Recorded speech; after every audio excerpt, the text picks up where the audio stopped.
Hello, welcome back to the latest We Are Sunderland briefing with myself, Tom Short, and Scott Wilson, both of the Northern Echo and We Are Sunderland. Thanks as ever for joining us. And we've got, Scott, probably more football and transfers to talk about for the first thing in a little while, because the dust has settled on the window, and we are going to talk about new signings and where Brian Brobby fits in and a few others. But the focus now, I guess, with us, with the fans, has shifted probably more towards the football again than who's coming in and who's going, as has been the case for the last month or so. Yeah, it feels like I think this next block is going to be really interesting because Sunderland have made a brilliant start. They've hit the ground running.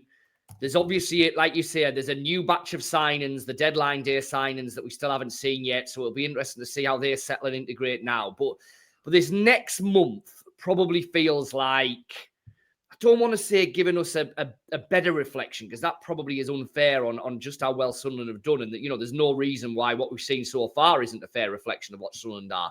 But I do think this next block of games, by the time we get to the next international break, I think we'll probably have a clearer idea of, do we, how high do we have to set the expectations? Is this season still just going to be about finishing 17th? Simple as that. Anything like that is a massive achievement, or has this start created an opportunity at least to maybe kick that little bit further on and say, do you know what? Maybe this season's not just going to be all about that. Listen, that still will be the number one aim. And if Sunderland finish 17th this season, then regardless of what happens, how they've played or anything, then at least to a degree, the season will have been a success. I don't think you can get away from that. But like I said, it's going to be interesting, I think, to see once we get into this next run of games, all the teams settle down a bit. The transfer window is clearly shut now. Where are Sunderland actually at in relation to that batch of teams that ultimately we know this season is all going to be about trying to finish ahead of? I think the next bulk of games as well is also a reminder of just how you can't look too far ahead, because had you looked at this next block of games a couple of months ago, you'd have seen Palace as FA Cup winners, a club on a high. Aston Villa have challenged for the top 4, 5, 6 for the last few years. Nottingham Forest coming off the back, best season in recent memory. Yeah. Man United, after last season's shambles, had actually had an encouraging summer. Now look at it. Crystal Palace, they've had a good start, but all's not well with Glasner and the gay stuff. And it's clear that there's stuff going on behind the scenes there. Villa have had a rotten start. Nottingham Forest have got a new manager, and Man United are a shambles again. It's just a reminder, isn't it, of how quickly things can change. It is. And I think with Sunderland, we've always kind of had in the back of our minds this, certainly December, probably November into December period that is there, and whichever way. I agree with you, things change, teams are better than you think would. That's a horrible one regardless, isn't it? You can't sugarcoat it. It's going to be really, really difficult. So it's always felt like, hasn't it, the first couple of months, Sunderland have to pick up points, have to get going. Well, they've made a brilliant start of that. That 6 out of 9 could have been even better, couldn't it, with Burnley? But the points are on the board.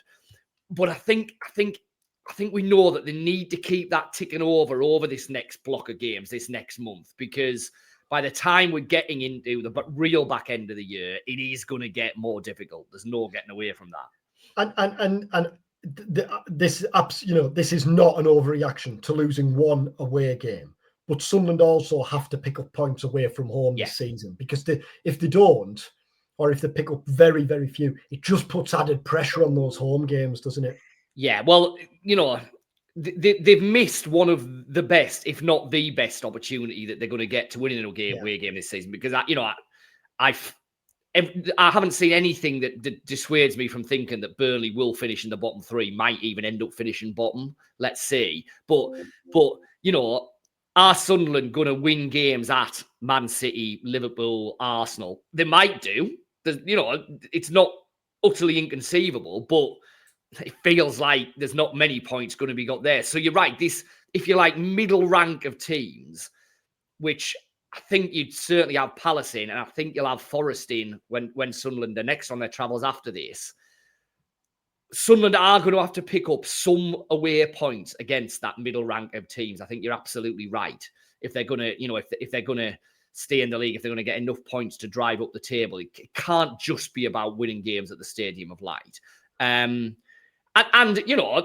they showed against Burnley that they were very competitive. They were fine on the road. They created chances. They should have taken the lead, which would have made the game very, very different.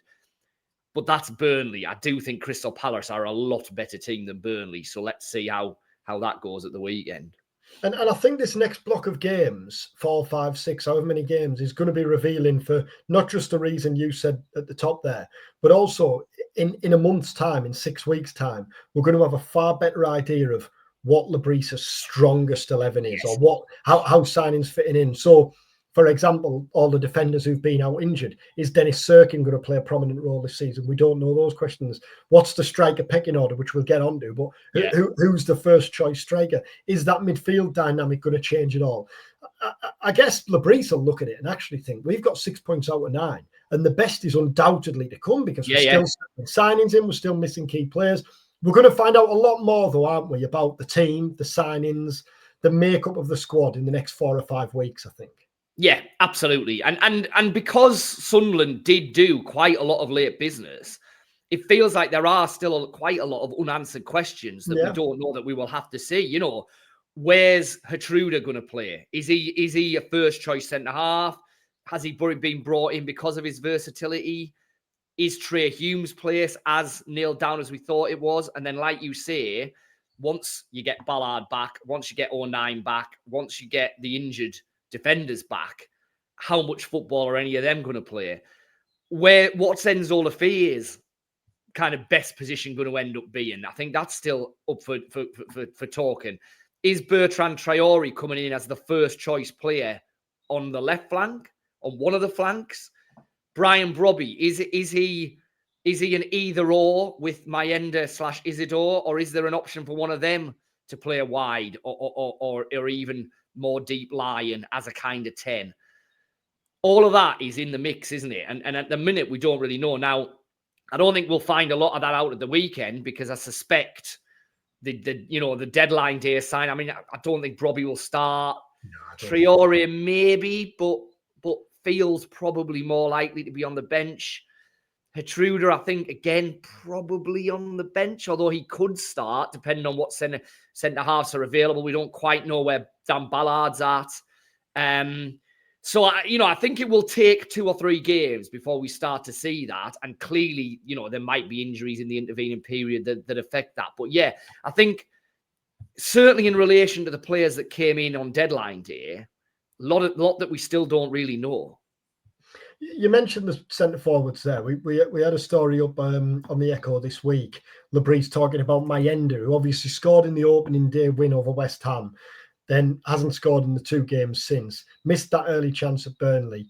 Didn't score against Brentford, but that's not going to be a concern for Labrise. Sunderland won the game. And we're playing in the Premier League here. You cannot expect Elijah Mayenda to score every game or even every other game, can you? But where I think it's interesting is Isidore's come off the bench in 2 games and scored. Yeah. And now you've got Brobby there as well. Now, Labrise was asked about his pecking order and said, we have 2 or 3 options in this position. Is it really important? Will he have a pecking order? He will dispute this. But Mayenda has been Sunderland's first choice striker. Yeah. There has been a pecking order in the first few weeks of the season. But will that evolve, do you think, as the season goes on? Will it be horses for courses? Will he judge it week to week? Yeah, it feels like he probably will, because he did that in the Championship, didn't he? Like, there were chunks of the season where it felt like Isidore was just the number 1 and would probably play. But then there were also games where almost a rabbit came out the hat and it was Mayenda starting, or very occasionally the 2 played together, didn't they? And it was a bit of a tweak towards a 4-4-2. So I certainly think Labrise is a manager who is more than happy if he feels the situation demands it, because of specific things that the opposition are going to do that just pushes him in a certain way. That one of his striking options is kind of, he feels, clearly better suited to that game than another, or it lends itself to a shift in formation. I think he'll absolutely be prepared to do that. So, you know, at the minute, I completely agree with you. It's felt like Mayenda is the number one. He started the games. Yes, Isidore's been coming off the bench and has those goals, but it's felt like, but I don't think that at any stage that necessarily guarantees that for any specific game, Mayenda will start, because I think Labris is the kind of manager where if for whatever he gets the feeling, do you know, this is a game where it will really suit Wilson Isidore. Well, I'll start with Wilson Isidore then. This is a game where the opposition, we can really get at them if we play with two up top. Even if we start with that and then change mid-game, I think he'd be more than prepared to do that. And then, like you say, that's before we've even seen Brian Brobby and what type of a striker he's going to be and what formation lends itself best to helping him and what type of game, if you like, looks like it'll suit him best. We don't really know that at the minute. You can imagine, can't you, that Labris would be not frustrated at all, but maybe slightly bemused by, like, why do I need to have a pecking order? Why are they asking me whether there's a peg? You can imagine, like, there's that sort of mindset there, isn't there? It's a thing that us and fans kind of like to get sorted in our mind, and they have endless pub debates over, isn't it? Who's the number? And you're right. You know, a manager, well, he'll say, well, look, you know, I'm pretty confident there'll be various stages this season where my end will start. There'll be some, you know, players will get injured, players of form will go up and down, all of that kind of stuff. So yeah, but you know, if Sunderland were playing the playoff final tomorrow, then unless they're playing a team that plays in a really obviously unique way, so you've got to play a certain way, that's your number one team, isn't it? You know, when push comes to shove, if you're playing in a cup final tomorrow, who's playing? Well, that's kind of your number one team then, isn't it? That's how you can put it. You're heading up to the academy this afternoon. I am. Regis, I know you're going to dispute this pecking order, but it's final tomorrow. Who are you starting up from? Who's playing? We've talked there about ins. So out. Alan Browne was one of those who left on deadline day. He joined Middlesbrough on a season-long loan. Browne did an interview with BBC Tees this week, in which he was asked whether he was at all frustrated at having helped Sunderland win promotion, that he didn't get his chance to play in the Premier League. And Browne said, yeah, of course, I think a lot of people probably are from last year. We're the players who got the club there, and you'd like to think you'd be rewarded with a fair chance the following season. I'm disappointed, but I completely understand the club's outlook. They want to stay in the Premier League, progress and get as high up in the table as they can. They've made the choice to spend that money and bring in players who think they are capable of doing that, and they didn't think most of the previous players were. Now, first of all, this was picked up by quite a few sites, and I saw a couple of the obvious aggregators, I don't need to say who, headline it as Alan Browne's bitter rant and all this. Well, it was absolutely nothing of the sort. I actually think Browne should be applauded for his honesty in answering it honestly, when he could have just answered it in a typically cliched football manner. I think he's spot on. I think they would, if you're Alan Browne and you've played more than 300 games in the Championship and you've helped Sunderland win promotion, there would understandably be frustration at not getting the chance. But as he says, I understand it. They want to stay in the Premier League, progress and get as high up in the table as they can. Browne is experienced enough to know how football works. And yeah, he's frustrated, disappointed, annoyed, but that doesn't mean he's going to hold it against Sunderland, does it? That doesn't mean he doesn't understand why it's happened. No, and I think that you're absolutely right, that's the key point there. It is perfectly possible to be frustrated, disappointed, unhappy, a bit annoyed, but at the same time, be accepting of the fact that that's just football and that's the career you're in. And you might disagree with it. You might disagree with it. The world works. Exactly. I mean, you know, whether he'd be willing to explicitly say or not, that is going to be what Patrick Roberts is thinking, isn't it? And why he's left on loan, because and Stan Neil, even though he's still massively happy about it, but ultimately he's got to accept that that's the club's decision, and he either stays to fight for his place or moves on, as Browne and Roberts have done, to try and get more regular football and a realistic first team opportunity. I absolutely, completely agree with you. I don't think there's anything wrong with the players thinking that. You know, you want Dan Neil to be annoyed that he's not playing at the minute. You want Chris Rigg to think, right, I'll show you that I'm better than Noah Siddiqui, that I'm better than Habib Diarra, that you need to be playing me in the team. You'd be more annoyed if they were just saying, oh, that's fine, I couldn't care less, I'll just come into training, I'll pick my money up, if I get a game, fine, whatever. You know, you want that hunger and that fire in their belly, and it's a bit different for a Chris Riggs, isn't it? Because Chris Rigg is not very far off potentially being in that starting lineup, and he'll be coming off the bench and he will play football. I think realistically, Alan Browne was another 2 or 3 rungs below the pecking order in that, wasn't he? So, he had to, if you like, take the medicine and accept, if I stay at Sunderland, I'm barely going to kick a ball this season, really, unless something goes badly wrong. And yeah, like I say, you can be annoyed and frustrated by that, but you can also accept, well, that's just part of the job. That's football. That, players have levels, people judge players. Doesn't necessarily mean that Alan Browne cannot be a Premier League footballer. It's just that the people, Register Brace, Christian Speakman, are of the view that at the minute there's better players and better options out there, and that's just life, isn't it?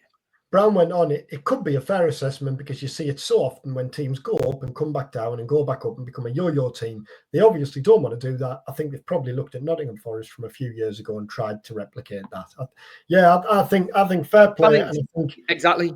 I think, fair play to Browne for speaking honestly, about it, when he could have just brushed that aside, couldn't he, with the, that was Sunderland's choice. I'm at Middlesbrough now. I want to focus on my immediate challenge. I think fair play to him for speaking. What I would say is there are some, pretty big characters still in that Sunderland dressing room that were very important in terms of winning promotion.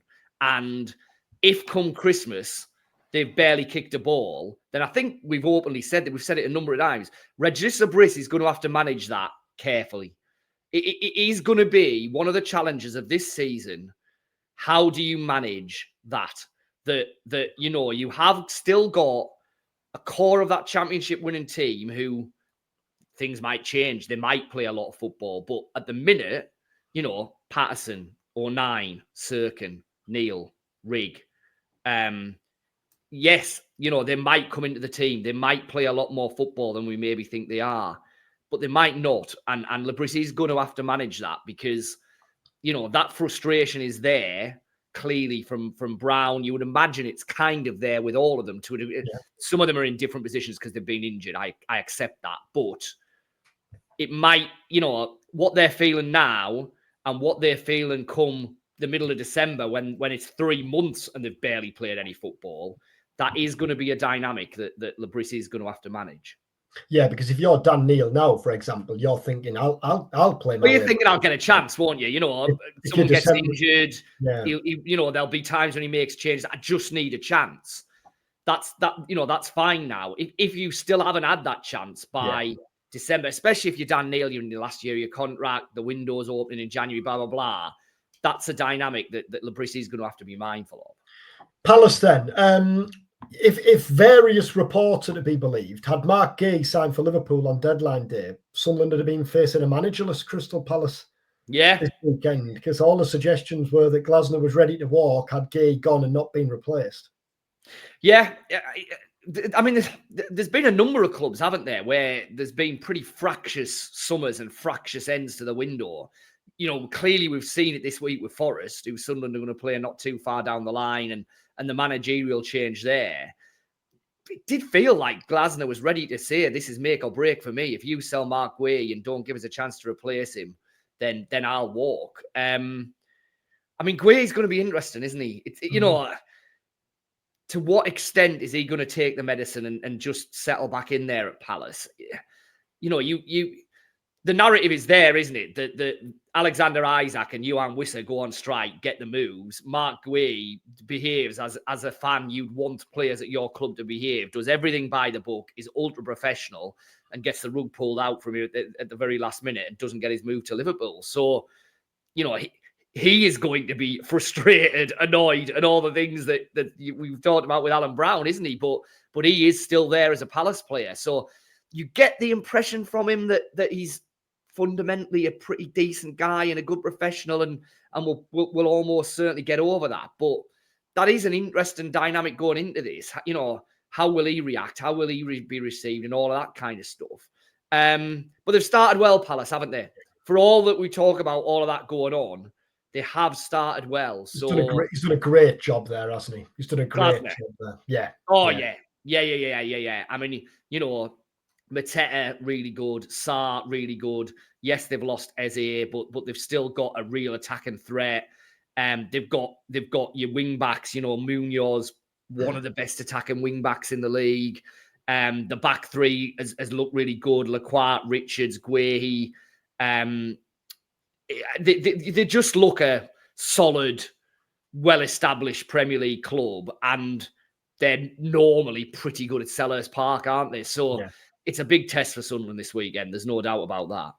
And it feels like the first, with respect to Burnley, but I think, you know, it feels like the first proper Premier League away day. You know, we beat the Burnley again and again and again, haven't we, in recent seasons? But Selhurst Park, all right, I know it's not Arsenal or Anfield, but class atmosphere there. Always a brilliant atmosphere, isn't it, with their ultras behind the goal in that corner.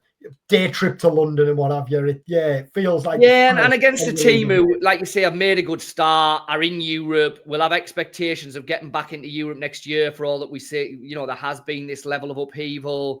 It'll be a tough game and a really interesting test to Sunderland. Excellent. Well, safe travels if you're making the trip to Selhurst Park this weekend. Here's hoping for another positive result for Sunderland, and we'll be back next week with our next episode of We Are Sunderland. Take care.